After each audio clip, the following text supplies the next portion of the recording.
Good morning, thank you for joining me. I just sorted out the camera so this was going to sit nicely in the frame and now it's really not, so I'm just going to rearrange it there like that. Shall we start again? Good morning, thank you for joining me. First of all, welcome to viewers old and new, but particularly new viewers. I've had quite a lot of new subscribers recently, so welcome, come in, pull up a chair, sit down, make yourself a cup of tea, although this isn't going to be a super long video, I hope. And also, of course, welcome to oldies but goldies, the old viewers. Long-term viewers, I think we prefer to call ourselves, don't we, rather than old. Not a good word. Although the alternative, as I often say, is not so good. Anyway, what are we talking about today? It feels like ages since I've done a proper sit-down video. It probably isn't, but it does feel like quite a while. I kind of got the idea of making this video through the decluttering process. I've been decluttering a lot recently. You may know that my office has been redecorated, which has involved me moving out of it. And in fact, if you can hear banging in the background, the builder is here doing the opposite end of the office to the sort of corridor that runs next to the office, and there is currently a hole about 6 foot by 4 foot in the side of my house where we have some more wet rot, so that's nice, isn't it? Anyway, I digress completely. Yeah, recently had the office done, and that's involved me moving out of the office and going through all my stuff, and I'm quite a big fan of decluttering anyway, and going through stuff and thinking what I need to keep, and really being I want my office to be quite minimal and white and calming and not full of stuff, which is quite difficult with my job really. But yeah, that's how I want it to be, and so I've been getting rid of a lot of stuff, and this sort of got me to thinking about stuff and possessions and what's important and what's not, and decluttering. And I thought about what would be the sort of things, what's the age-old question, what would you save in a fire? And so I've got my sort of top 6 things that I would save in a fire. I think the thing to say first of all about decluttering is it never really ends, does it? I mean, that Marie Kondoing your house, and she had a TV series recently, and sparking joy and all that stuff. I don't really buy into the whole sparking joy thing, but I do like a good declutter, and it's not a process that ever stops, because we're constantly bringing new stuff into our houses as well, whether that's, I don't know, your weekly grocery shopping, or new makeup, or new clothes, or whatever, new or second-hand, whatever. But we are constantly having an influx of new stuff into our houses, and so decluttering never ends, because we constantly have to get rid of stuff to make room for the new stuff. Otherwise there would be no room, and we'd all be hoarders, wouldn't we? I think at the moment as well, but it's quite, I hesitate to use the word fashionable, but it's at the forefront of everybody's minds to have less of a footprint on our earth, isn't it? And to buy less and consume less, and, you know, all about recycling and reusing. And I think particularly with plastic waste, that's something that we've been thinking about as a family quite a lot. Particularly single-use plastic. And when you actually start thinking, or really, really considering the amount of single-use plastic that comes into the house on even a daily basis, it's frightening. But you're just conditioned to it. You don't notice it normally, but when you start thinking about it, it really is quite scary, the amount of single-use plastic that we all get through. And then the same thing with fashion. There was that documentary just before Christmas about fast fashion and the effect it has both on the environment and labour people. And I think that has sparked, certainly there's a movement at the moment, a 3-month don't buy any new clothes. I can't remember what it's called, but somebody I follow on Instagram has a hashtag for it. Slow fashion and reusing and selling secondhand, buying secondhand and all that sort of thing. And sort of trying to avoid the fast fashion concept, purchasing. I love a bit of fast fashion as much as the next person, but I do also buy a lot of my clothes and shoes second hand. And also my job, for those of you who don't know, I sell full-time on eBay, mostly second-hand clothes. And obviously that is a sort of recycling type thing as well, which I kind of like. That's good. Also with old clothes that I get rid of, or clothes that I don't want anymore, I either list them on eBay or I donate them. I try never to throw anything away unless it's really beyond any sort of help at all. I think that's quite important. There's always someone out there going to want what you don't want, pretty much. So all of this stuff has been sort of going around my head as I've been decluttering and as I've been buying new things as well. And got me sort of thinking, what is actually important? What are the things that I literally couldn't live without? Or that I wouldn't want to live without? I mean, there is, when you get down to the very bare bones of it, there is very little that you can't live without. There is almost nothing. In fact, there is nothing. You can continue living without anything almost, can't you? But in an ideal world, were I to be in a situation where my house was burning down, what would be the things that I would grab if there was time to grab things? I mean, it goes without saying that obviously the most important thing is that your family are safe, and my pets as well. But yeah, I started thinking about what would be the things that I would absolutely not want to be without.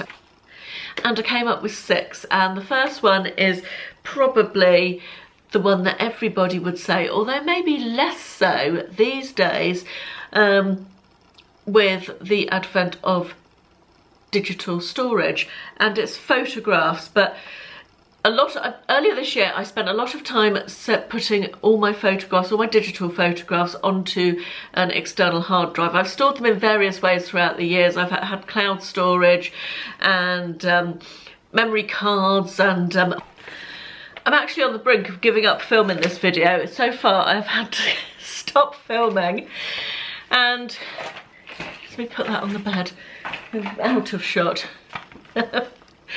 Stop filming 3 times, 3 interruptions, 1 for the postman, 2 for a delivery, 3 for the builder, actually 4 times, 4th to move my car for the crane to deliver the building materials. Reels, the lorry with the crane, not an actual crane.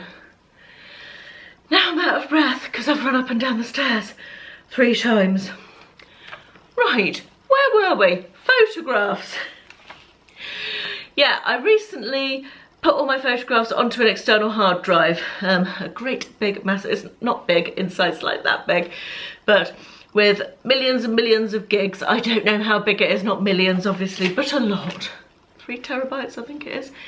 Anyway, yeah, so there's lots of room to put all my photographs on it in future. But I do have photographs, old photos, particularly of my best friend Linda, who died when we were both 16, that I wouldn't want to be without. I made a video about Linda. I will link it up here if you're interested in watching that. I have a lot of photographs from times gone past that are not digitalized, and that I would be really sad if I didn't have any more. So that would be one of the things I would grab in the event of a fire. The second thing that I would grab is a treasure box that I have. I wanted to get, I say treasure box, it's actually an old little miniature red suitcase that I had, like a vanity case type of thing from the 80s. I was given it as a present in the 80s, and it's about so big, which means nothing, does it? What am I doing that for? And it's absolutely full. I call it my treasure box. I wanted to get it out and show you, but I'm not sure exactly where it is. I think it's under the house somewhere, and we're slightly in chaos because of the office refurbishment and other stuff being everywhere. Everything's where it shouldn't be, so going through stuff to find it is difficult. But it's absolutely full of letters that I received and sent. Letters, I mean, people don't do letters anymore, do they? I love all my letters that I got, particularly when I worked on the cruise ships back in the late 80s, early 90s, and from when I was a student as well. My parents used to write to me, and friends used to write to me, and letters from old boyfriends, and just lots of letters. That's the majority of it. But also things like tickets for things that meant something, and I've got a book where I used to write down quotes and lyrics which spoke to me, and lots of little bits from stuff over the years. So yeah, that's my treasure box, and I would be really, really sad to lose that, even though I don't know where it is currently. Exactly, can't put my hand on it. I would be sad if I didn't have that anymore. So yeah, that's something that I would definitely want to save if it came down to it. The third thing that I would probably quite like to save is our paintings. Ashley and I have a lot of paintings, which you've probably seen in backgrounds of videos.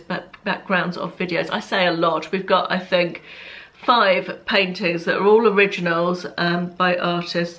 My favourite one is the one in our lounge of Piccadilly Circus in London. It's a really big one, that, and we've actually met the artist who painted that. And we've got several others. Again, as I say, they're all originals. So that's sort of I'm not bigging up the fact they're originals. I'm saying that that is the reason that they're irreplaceable, because they are originals. So that would be a reason that I would kind of want to save them, because you can't replace an original painting. It's a one-off, isn't it? So, yeah, also they're things that we've chosen together, and Ashley and I don't often like the same things. We are quite different if we're decorating or refurbishing, we generally have to decide that one of us will choose the scheme, all the colours and wallpapers and all that sort of thing. It's usually me, let's be honest. But on occasion Ashley will do things the way he wants to do it, and we argue a lot and we have quite different views. We both like each other's taste ultimately, but the process is always a little bit difficult. So it was nice that we were able to choose paintings that we both really liked. So that's another reason that I want to save those. The fourth thing that I would save, which is something that I've actually got to show you, is this little pot. I think it's down there, yes. It's a little lidded china pot. It's by Moorcroft Pottery. Ashley and I collected Moorcroft pottery in quite a big way. When we first got together, in sort of the first 10 years of our marriage, not so much now, we've still got all the pieces. And this is it's a little lidded pot. It's so pretty. And got a tube of Blistex inside it, an empty tube of Blistex inside it. I don't know why.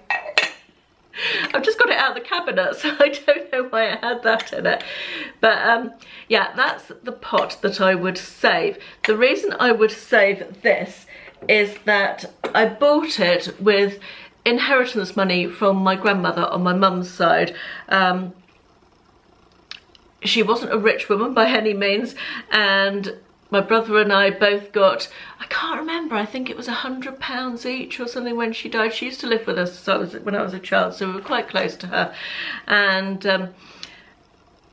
I wanted to spend the money on something that I could say that was from, I called her Dabado, because I couldn't say Granny when I was little, and the name just stuck. So yeah, don't ask me why. I wanted to get something that was meaningful to me, and I would remember as what I'd spent, the item that I'd spent the money on, rather than just put the money in the bank or whatever. And I bought this. Every time I look at it, it makes me think of her, and that's kind of nice. So I would like to keep that. That's why I would want to save that. My next item, some people might think is a little frivolous, and to be honest, it probably is. It's more for what it represents, I guess, than what it actually is. And it's my Chanel handbag. On my 40th birthday, I bought myself a present. We went to Selfridges in London, not on my actual birthday, I think it was around that time. And I knew I wanted to buy a Chanel bag, and I went and bought myself a Chanel bag. I'll tell you what, I'll go and get it and show you. I still have the original box it came in, and it's in this lovely drawstring bag, and I keep it stuffed with newspaper to make it hold its shape. This is it. I love it. It makes me smile. I don't often use it. It's quite small. It's not generally big enough for me for a daytime bag. I like something bigger, so it tends to be only evenings. I will definitely be taking it on the cruise with me when we go in December. Yeah, that represents something I bought for myself. Probably the most expensive thing I've ever bought for myself. Something I really wanted and planned and chose and enjoyed the shopping experience. And also, unwittingly, it's an investment. It absolutely was not intended to be an investment, but it's worth considerably more now than what I paid for it 10 years ago. So that's always nice. I imagine that one day I'll probably hand that down to William's wife, if he has a wife, and if she's interested in such things. Perhaps if not, my niece, who knows. Anyway, that was another thing that I would save. Another thing that I wanted to save, it was a toss-up between two things, and the one that didn't get to go on the list was my blood pressure monitor. And again, this was not because it's an irreplaceable thing or anything like that, but it's what it represents. My blood pressure monitor is an important thing in that it enables me to monitor my health and keep on top of it and know when there's something wrong. And it was really just to say, if you haven't got your health, you haven't got anything, have you? Excuse me, I'm talking too fast. My battery light's flashing. I'm trying to get to the end of the video before it runs out. Yeah, if you haven't got your health, you haven't got anything. So medical things like that, things that help us deal with health issues, are really important, aren't they? That didn't get onto the list, but it might as well have done because I've mentioned it now. But the final thing was a practical thing, and it's my phone. All the numbers are in there, all the information. Without your phone, you feel like you've had your right arm cut off, literally, don't you? So yeah, my phone is probably one of my most important things, and something that on a practical level, it would be quite useful to have that in the event of your house burning down. I imagine you probably have quite a lot of calls to make. Anyway, that's my list of important things that I wouldn't want to be without, my most treasured possessions, whatever you want to call it. Let me know in the comments if yours are any different, if there's something else you would want as well in the event of a fire in your house, and yeah, any thoughts you've got on this. I hope you've enjoyed it. I hope it was interesting, and yeah, thanks for watching, guys. I'll see you in the next one. Bye bye.